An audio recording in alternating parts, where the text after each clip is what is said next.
People are lost without purpose. Today, the vast majority of people lack purpose and might as well be dead already. They hate waking up in the morning and they hate going to bed at night. They live for the next hit of dopamine from their phones and have to numb themselves to avoid thinking deeply about their lives. They don't know where they're going or what they should do. They just live to satisfy their bare needs with nothing to look forward to. I lived like that for a while, but I got out of it and I transformed my life by finding a unique new purpose, and I want the same for you. Today, I will present an argument on what I think life's universal purpose is by observing nature. And towards the end, I give you a complete blueprint to implementing this life-changing purpose and tell you how you can use it to transform your life however you want. First, let's observe nature. Contrary to popular belief, humans are part of nature, not separate from it, not some other thing. We are nature. Knowing this, humans can look to nature for answers to our biggest questions. I have two observations from nature that I will use to provide clarity on what our purpose is and how we can live better by aligning to it. The first observation is natural selection. This is a natural process that results in the survival and reproductive success of individuals or groups best adjusted to their environment. This is survival of the fittest. Those that can adjust to the changing environment and are best suited for its conditions survive and get to reproduce, and those that don't make the cut die out. The second observation is genetic variation. To allow natural selection to work,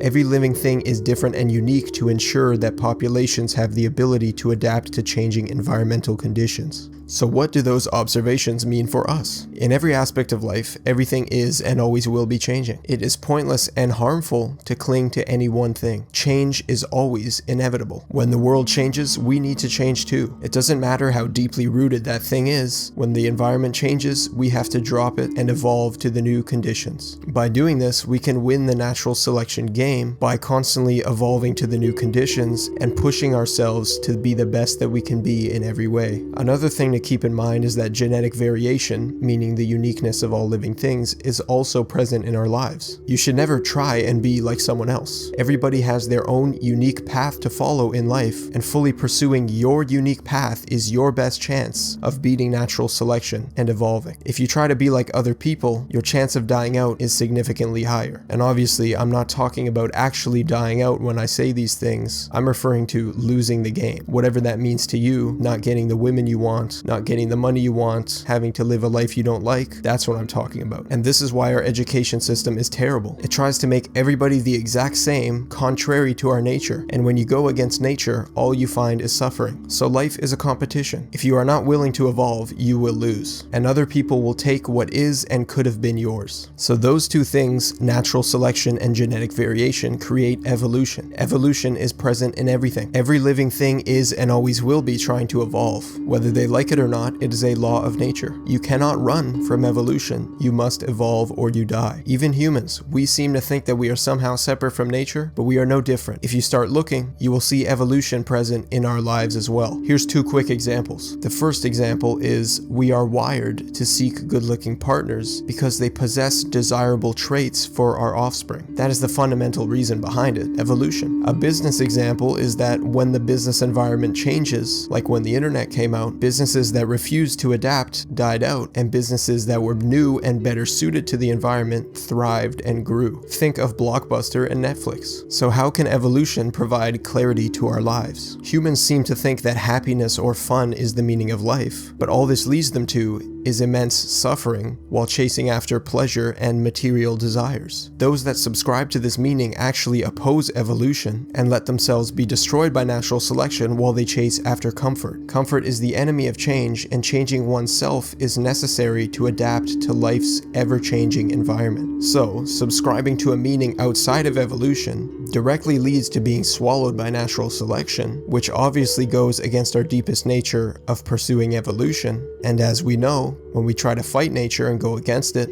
all we find is suffering. We cannot win. So when we align ourselves with nature, we find a lack of suffering and a more fulfilling and rewarding life. Should we not then commit ourselves to a life of pursuing evolution to the best of our ability? Doesn't that sound like the best option? So here's what evolution looks like for us. You should be seeking to evolve holistically, improve your fitness, your looks, your wealth, your knowledge, your mindset, your health, everything. Seek to improve absolutely everything in your life. In this hyper-competitive environment that is our current society, society, you can't just sit back and let natural selection destroy you. You must evolve yourself. You have absolutely no other option. Losers of society like to complain about our deepest nature that is pursuing evolution by saying things like, people should love me for me. Why do I have to change for a woman? How delusional do you have to be to think that you shouldn't have to change for anybody and everything should just fall into your lap like a little princess? That's complete bullshit. It is in our nature to improve, to evolve ourselves. You have no choice in the matter. Improve or die. And don't complain about your situation because you chose it. Every second of every day, people are improving, the world is changing, and if you aren't changing and evolving with it, you will be destroyed. This might sound all negative, but it's the simple and fundamental truth. Getting ahead of the pack is a lot easier in this day and age because a lot of people are just plainly destroying themselves every day. By aligning yourself with nature, you will find a greater and more fulfilling life. Your life can and will improve drastically when you commit to a life of evolution. So how can you start? Here's how you can start evolving. Your first step is to evaluate yourself. Define exactly who you currently are, what you're capable of, everything, including all your strengths and weaknesses. You need to know who you currently are so that you know what needs to be changed. The next step is to figure out what you want in life. Ask yourself what you truly want out of life. Where do you want to be? What do you want to do? And then make a 5 to 10 year vision for your future. Don't be afraid to go into detail.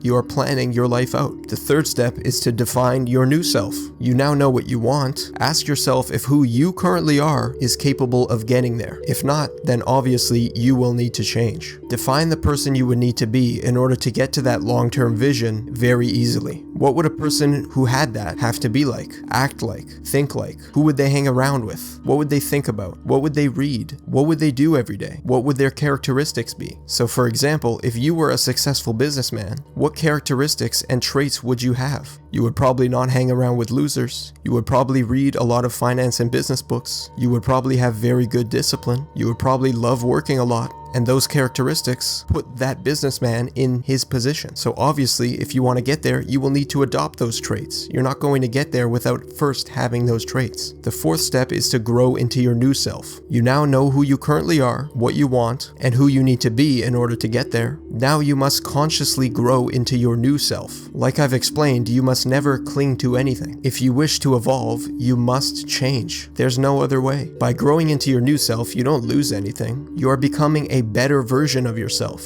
a more evolved version. Growing into your new self is the entire success journey. By the time you fully 100% become this new self, you will have everything that you set out to get. It is quite literally inevitable. Like the video if you learned something, and subscribe if you want to learn more next time. Subscribe to my newsletter to get information like this for free every week, and you can read all the previous letters for free at o3giacomo.com. I hope you enjoyed and I hope you have a great day.